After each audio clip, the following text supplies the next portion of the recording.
The plasma fire came like green rain from the sky.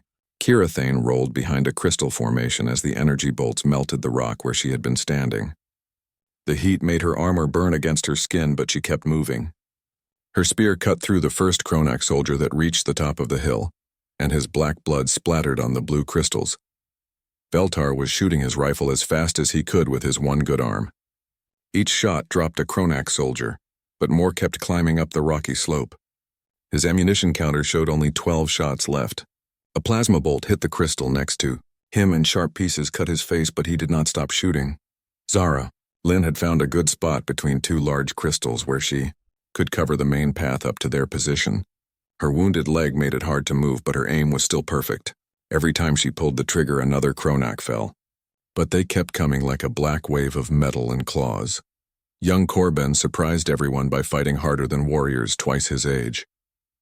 The wound in his chest slowed him down but did not stop him. He used his rifle like a club when enemies got too close, and his battle cry made the Kronak hesitate for just a moment. That moment was often enough for Kirathane to strike with her spear. Nirasol had climbed to the highest crystal formation where she could see the whole battlefield. Her sniper rifle picked off Kronak officers and machine gunners. Without their leaders, many Kronak groups stopped advancing and looked around confused. But new officers kept taking command and the attack continued. For 2 hours the battle raged across the crystal site. Bodies of Kronak soldiers lay everywhere, but they just stepped over their dead and kept attacking. Kirathane had never seen an enemy so determined to win no matter what the cost. Her spear blade was getting dimmer as the power core strained to keep working. Then everything changed when the heavy machines arrived at the battlefield. The first mech was 3 times taller than any Kronak soldier and moved on 6 metal legs. Its main gun was bigger than Kirathane's whole body, and when it fired, the explosion shook the ground. The plasma bolt hit Veltar's crystal barrier and turned it into melted slag. He screamed as the superheated rock splashed on his legs but kept shooting until a second blast caught him directly. Kirathane watched her friend and fellow warrior disappear in green fire. She had known Veltar since they were children playing in these same crystal caves. Now there was nothing left of him but a black mark on the stone. Rage filled her heart and she charged toward the giant machine with her spear raised high. The photon blade sparked and flickered as she drove it into the mech's leg joint. Metal melted and sparks flew, but the machine was too big and too strong. A mechanical arm swatted her away like she was an insect. She hit a crystal formation hard enough to crack her ribs and fell to the ground, gasping for breath. More mechs climbed up to the crystal site and began destroying everything with their massive guns. Zaralyn tried to run from her position, but her wounded leg made her too slow. A plasma cannon turned her hiding spot into a crater. Korben lasted a few minutes longer by dodging between the crystals, but eventually a mech stepped on him with one of its huge metal feet. Nirasol kept shooting from her high position until the mechs noticed her. 3 of them turned their guns toward her crystal tower at the same time. The explosion was so bright that Kirathane had to close her eyes. When she looked again, the entire formation was gone and her cousin with it. Now Kirathane was alone among the broken crystals and the bodies of her friends. Her spear was barely working and her armor was cracked in a dozen places. Blood ran down her face from where crystal fragments had cut her. But she was still alive and still holding her weapon. The Kronak soldiers formed a circle around her while the mechs stood back like metal mountains. There were at least 50 enemies pointing their guns at her, but they did not shoot. They wanted to capture her alive so their commander could have the honor of killing the last defender himself. The largest Kronak she had ever seen stepped forward through the circle of soldiers. His armor was decorated with the skulls of other species he had conquered. 4 arms carried different weapons and his red eyes glowed with cruel pleasure. When he spoke, his clicking voice was full of mockery. The commander said something in Kronak language that sounded like laughter. He was telling his soldiers how easy it had been to defeat the famous Zelani warriors, how weak they were compared to the mighty Kronak Empire, how their crystals would power 1,000 war machines to conquer 1,000 more worlds. Kirathane understood every word because she had studied enemy languages in military school, but she did not respond to his insults. Instead, she gripped her spear with both hands and felt its weight one last time. The energy blade was flickering like a dying candle, but it was still her family's weapon. Still the spear of 7 generations of warriors. She thought about her grandmother's stories of the old heroes who never surrendered even when facing impossible odds. She thought about her parents who had taught her that honor was more important than life. She thought about her people who were counting on her to protect their sacred crystals. The Kronak commander raised his largest weapon and aimed it at her heart. The other soldiers clicked their mandibles in what passed for applause. They thought the show was over and they had won everything. But Kirathane was not finished yet. She took 3 quick steps forward and leaped through the air with her spear extended toward the commander's chest. For a moment, the photon blade burned bright blue like it had when she was young. For a moment, she was flying through the air like the heroes in her grandmother's stories. Then the spear's power core finally gave up and the energy blade dissolved into harmless sparks.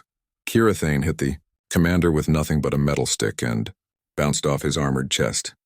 She fell to the ground at his feet while he looked down at her with something like respect. At least she had tried to die fighting instead of begging for mercy. The commander aimed his weapon at her head and prepared to end the battle. But the killing shot never came because at that exact moment, the sky caught fire above them. Jake Morrison moved like no warrior Kirathane had ever seen before. Where Zilani fighters relied on honor and direct combat, this human used tactics that seemed almost unfair. He would shoot from behind cover and then disappear before the enemy could shoot back. He threw small devices that exploded and confused the Kronak soldiers. Most surprising of all, he seemed to know exactly how they would react to everything he did. When a group of Kronak tried to flank him from the left, Jake was already waiting for them with his weapons ready. When they sent soldiers to the right, he had somehow moved to a new position that let him shoot them from behind. It was like he could read their minds and always stayed one step ahead of their plans. His weapons were unlike anything in the galactic databases. Instead of plasma or energy beams, they fired small metal projectiles at incredible speed. The projectiles could punch through Kronak armor and keep going to hit the soldier behind the first one. Each shot made a sharp cracking sound followed by the clicking screams of wounded enemies. Jake explained to Kirathane that humans had developed these kinetic weapons because they worked in situations where energy weapons failed. They did not need power cells that could run out, and they could not be stopped by most types of shields. The projectiles were simple pieces of metal, but they hit so hard and so fast that armor became useless against them. But what impressed Kirathane most was not Jake's weapons or tactics. It was his attitude toward fighting impossible odds. When she asked him if he was afraid of being killed, he just laughed and said that humans had a saying about not dying until their work was finished. When she pointed out that they were outnumbered 50-1, he shrugged and said he had been in worse situations before. Jake seemed to treat the whole battle like it was some kind of challenging puzzle that he needed to solve. When his ammunition ran low, he started taking weapons from dead Kronak soldiers and figuring out how to use them within minutes. When a mech got too close, he improvised an explosive device from his ship's damaged power cells and blew off one of its legs. The human kept talking during the fighting, which confused the Kronak because most species became quiet and focused in combat. Jake made jokes about their ugly faces and told stories about other battles he had fought. He even started singing something he called a human war song, which had a rhythm that seemed to help him shoot more accurately. During a break in the fighting while the Kronak brought up more heavy weapons, Jake worked on repairing his ship's communication system. He told Kirathane that the Terran Federation had been exploring this part of the galaxy for several months. His ship was a long-range scout vessel that had been investigating reports of Kronak activity in the area. The human explained that his people had been fighting the Kronak Empire for almost 2 years now. The insects had made the mistake of attacking a human colony world and discovering that humans did not surrender easily. What started as a small border conflict had grown into a major war that was spreading across multiple star systems. Jake's mission had been to gather intelligence on Kronak fleet movements and find out how far their expansion had reached. He had been on his way back to Federation space with important data when his ship was damaged in a fight with Kronak patrol vessels. The emergency landing on Verdania was not planned, but he was glad to help defend the crystal mines. As he worked on the communication equipment, Jake asked Kirathane about her people and their history with the crystals. She told him how the Zilani had discovered the power sources hundreds of years ago and built their entire civilization around protecting them. The crystals were not just valuable for their energy, but also held spiritual significance for her people. Jake nodded and said that humans understood fighting for things that were more important than just survival. His own species had learned that some things were worth dying for, and freedom was always at the top of that list. When she asked him what humans were like, he said they were probably the most stubborn species in the galaxy and had a bad habit of never knowing when to quit. The communication system finally crackled to life, and Jake was able to contact other human ships in the area. Kirathane listened to voices speaking in the same strange accent, confirming that Federation forces were moving to assist them. But the nearest ships were still several hours away, and long-range sensors showed massive Kronak reinforcements approaching the planet. Jake checked his remaining ammunition and looked at Kirathane's broken photon spear. He asked if there was any way to restore power to the weapon using components from his ship. The spear's design was similar to some Federation energy weapons, and he thought he might be able to jury-rig a temporary power source. Working together, they pulled power cells and focusing crystals from Jake's damaged scout ship and connected them to the spear's internal systems. The human had an intuitive understanding of energy flow patterns that impressed Kirathane. Within an hour, they had restored partial function to the ancient weapon. The photon blade that emerged was not as bright or as stable as before, but it was definitely functional. Jake tested the modified spear and said it should work for at least another few hours of fighting. He also showed Kirathane how to channel energy through the natural crystals around them to create area effect weapons that could damage multiple enemies at once.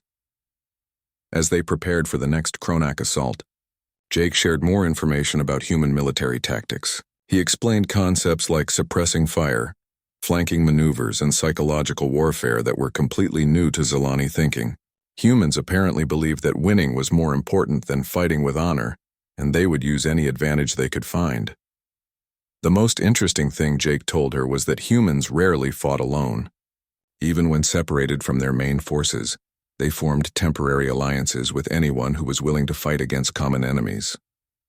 He said that diversity of tactics and viewpoints made mixed-species units much more effective than single-species armies. When Kirathane asked why he had risked his life to help her defend the crystals, Jake said it was simple human nature. His people had learned long ago that injustice anywhere was a threat to justice everywhere. Plus, he added with that strange human grin, fighting impossible odds was exactly the kind of challenge that humans found irresistible. The sound of approaching Kronak vehicles interrupted their conversation. Jake checked his weapons one more time and looked out at the enemy forces gathering in the valley below. He told Kirathane that the real battle was about to begin and asked if she was ready to show these insects what happened when they picked a fight with a human and a Zilani warrior working together. Kirathane gripped her restored spear and felt its familiar weight in her hands. For the first time in days, she felt like they might actually have a chance to win this fight. The human beside her radiated confidence and determination that was infectious. Maybe her people's long defense of the crystals was about to get the help it needed. The final Kronak assault began with a barrage of plasma fire that turned the morning sky green. But this time Kirathane and Jake were ready for them. Working together over the past hour, they had transformed the crystal site into a maze of deadly traps and improvised fortifications that would make every step cost the enemy dearly. Jake had used his technical knowledge to connect explosive charges to crystal formations that would collapse and block key pathways when triggered.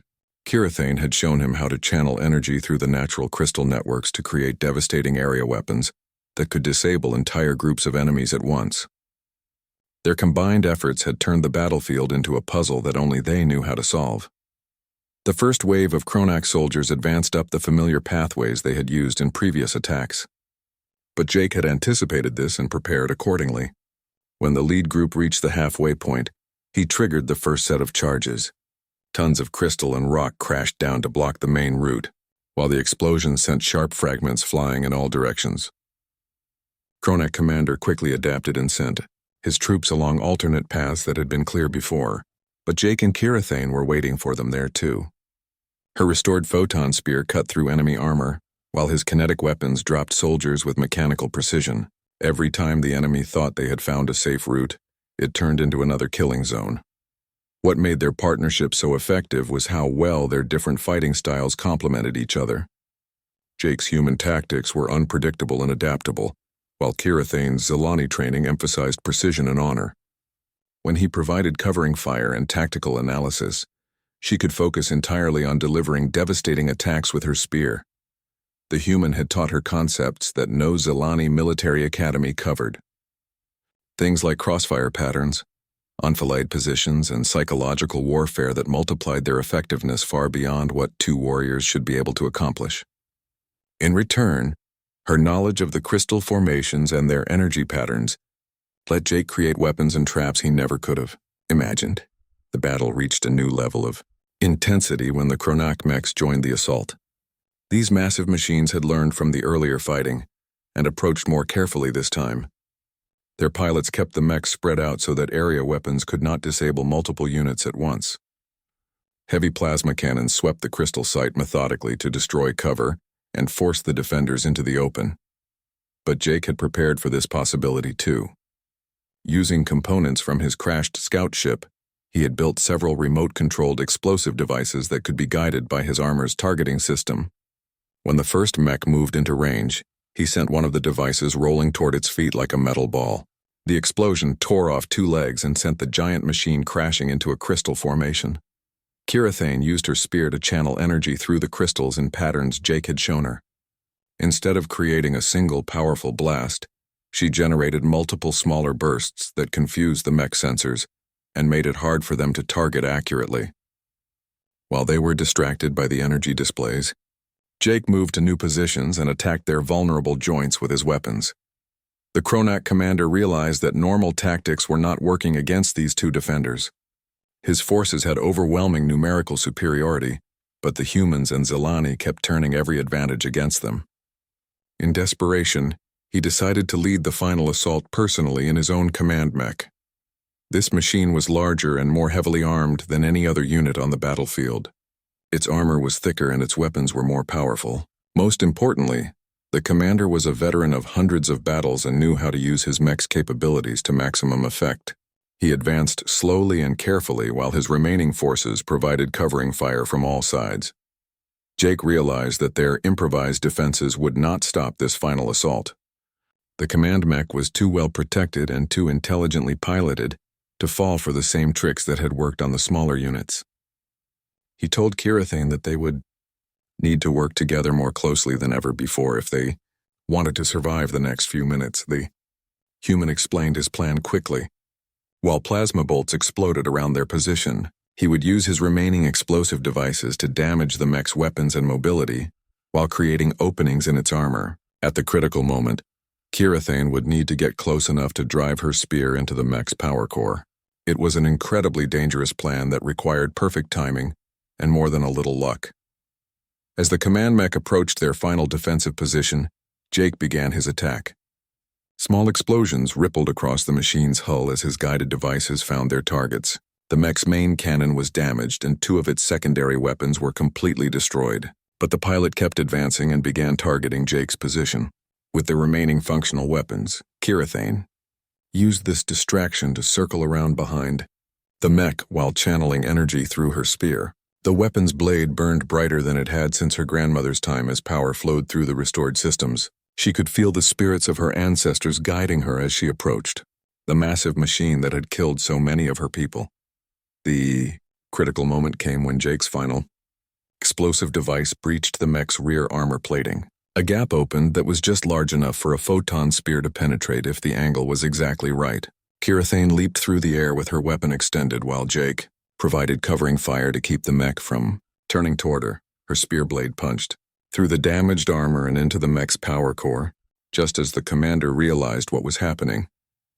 The explosion that followed threw both defenders away from the machine, but also disabled it completely. The massive mech toppled forward and crashed into the crystal formations it had been trying to destroy. With their command unit defeated and most of their heavy weapons destroyed, the remaining Chronak forces began to retreat. Jake's communication system was picking up signals from human ships entering the system, along with what sounded like Zelani reinforcements responding to delayed distress calls. The battle for the crystal mines was finally over. As smoke cleared from the battlefield, Kirathane and Jake stood among the crystal formations that had somehow survived the fighting. Both were injured and exhausted, but they were alive and victorious. More importantly, they had forged a partnership that neither of them would ever forget. Jake explained that the Terran Federation was always looking for allies in their war against the Chronak Empire. A species that could fight like the Zelani would be welcome in what he called the Alliance of Free Worlds. Kirathane looked up at the sky where human ships were beginning to descend and realized that this was just the beginning of something much larger. The crystal mines were safe, and her people were free.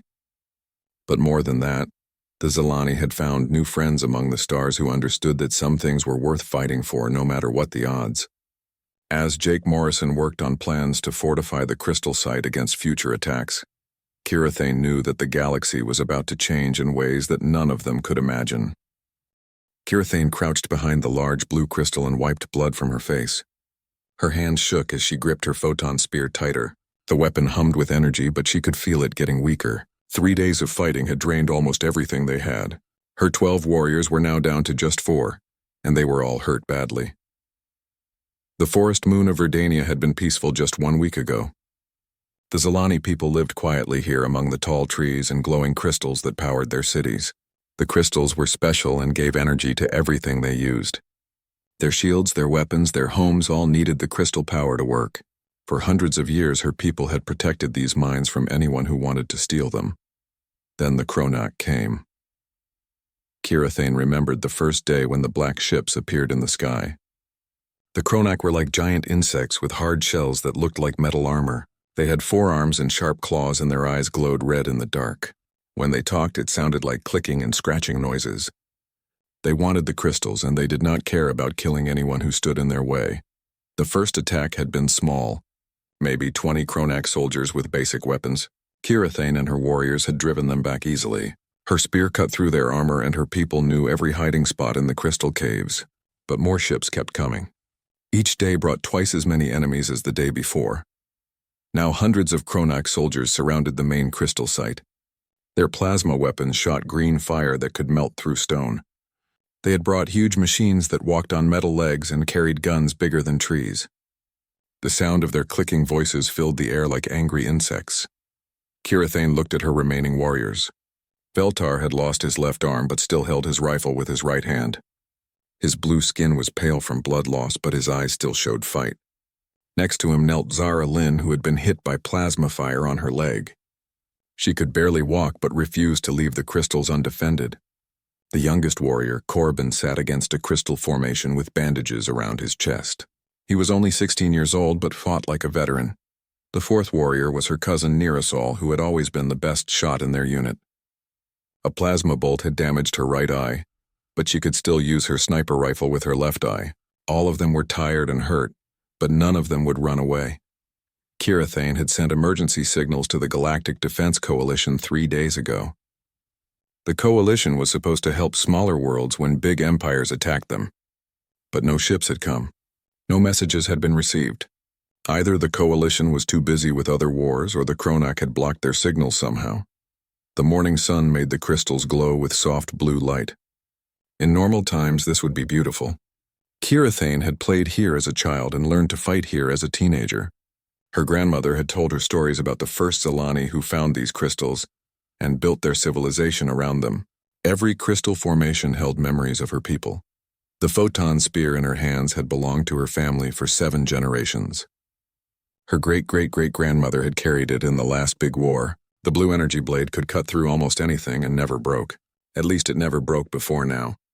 The power core inside was starting to fail after so much fighting. Down in the valley, she could see Kronak soldiers getting ready for another attack. They moved in perfect lines like real insects following their leader. The big machines stood behind them with their guns pointed up at the crystal site. Smoke rose from the places where plasma bolts had hit the ground. The smell of burned trees and melted rock filled the air. Kirathane knew this would be the last battle. The Kronak had brought everything they had for this final push. If her small group could not stop them here, then her people would lose everything.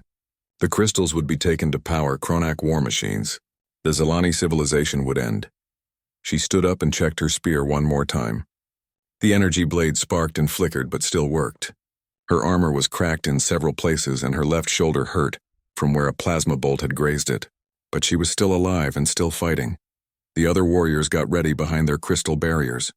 They had maybe 50 shots left between all their weapons. The Kronak had thousands of soldiers and unlimited ammunition. In any fair fight, this would be impossible. But Kirathane had not lived this long by fighting fair. The clicking sounds got louder as Kronak voices gave orders to their soldiers. Heavy metal feet shook the ground as the big machine started moving forward. Green plasma fire began shooting up at the crystal site from dozens of weapons. The final attack had begun. Kirathane raised her spear and felt its familiar weight in her hands. Her ancestors were watching, and her people were counting on her. Even if she died here today, she would make the Kronak pay dearly for every step they took. The blue blade hummed with power as she prepared to charge into battle one last time. The war cries of the Kronak filled the air, but Kirathane was not afraid. She had been born a warrior, and she would die as one. The crystals behind her glowed brighter as if they knew what was coming. This was her home, and these were her people, and she would defend them until her last breath. The sound that came from above was like thunder and screaming metal mixed together. Every Kronak soldier looked up at the same time as something huge and burning fell through the morning sky toward their position.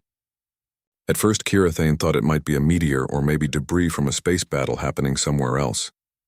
But as it got closer, she could see it was definitely a ship. The vessel was smaller than the Kronak warships, but bigger than any fighter craft she knew about. Fire and smoke trailed behind it as it fell, and she could see pieces breaking off and spinning away into the forest. Whoever was flying that ship was either very brave or very dead, because they were coming in way too fast for any kind of safe landing. The Kronak commander forgot about killing Kirathane and started shouting orders to his soldiers. They scattered away from the impact zone, while the mechs tried to track the falling ship with their weapons. But the vessel was moving too fast and changing direction too much for them to get a good shot. Green plasma bolts flew up into the sky but missed their target completely.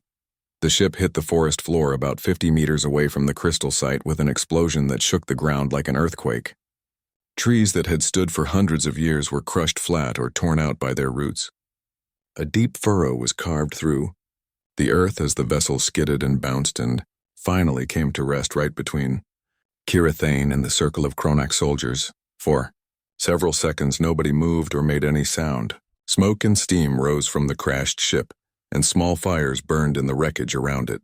The hull was cracked in many places, and strange fluids leaked out onto the ground. Kirathane had never seen this type of ship design before, and wondered what species had built it. Then an explosion blew the emergency hatch right off its hinges, and a figure in powered armor rolled out of the smoke.